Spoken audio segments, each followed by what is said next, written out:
Bwana, mambo ni vipi? Mambo ni aje mwana Hot Data 24 na mwana New Trending. Issue ambayo siku ya leo nakusogezea ni namna ambavyo Diamond Platnumz amefanya maajabu ambayo yamefanya maadui zake kuweza kujisogeza kuwa marafiki tena, kwa sababu tumekuwa tukiona akipitia changamoto kubwa sana, kuwa anatupiwa maneno mengi sana, na amekuwa akiweka wazi kwamba vitu ambavyo anaviweka moyoni mwake kwa asilimia kubwa sana vimekuwa ni vitu vizito sana kama akiweza kumpa mtu mwingine.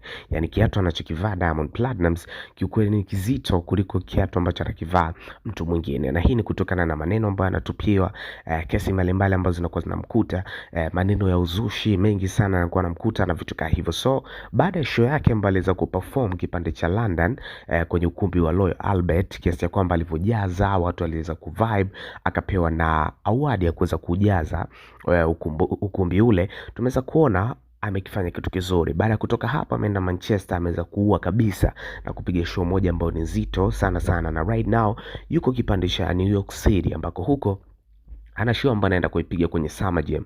So hiyo ni route ambayo inazidi kumpa mafanikio makubwa sana kutokana na mapokezi makubwa ambayo watu wanazidi kuyapenda kutoka kwake. So watu wale ambao walikuwa maadui, haswa kina Mange Kimambi, lakini pia na wasanii tofauti tofauti ambao walikuwa wanamchukia, wameanza kutana kwa kuweza kumsifia na kuweza kuappreciate uwezo wake mkubwa ambao anafanya, wakidai ni uvumilivu wa muda mrefu ambao amekuwa akifanya katika muziki. Kumbuka ameanza muziki kwa active 2006, ambako hapo bwana alikuwa na miaka 18, na siku leo tunamzungumzia Diamond Platnumz ambaye ana miaka takriban 35. So utaona kuna distance kubwa sana ya kuweza kupambana kwa asilimia kubwa sana since kitambo hicho mpaka amekuja kuachia magoma right now makubwa na yana hit kufika level za hali ya juu kabisa.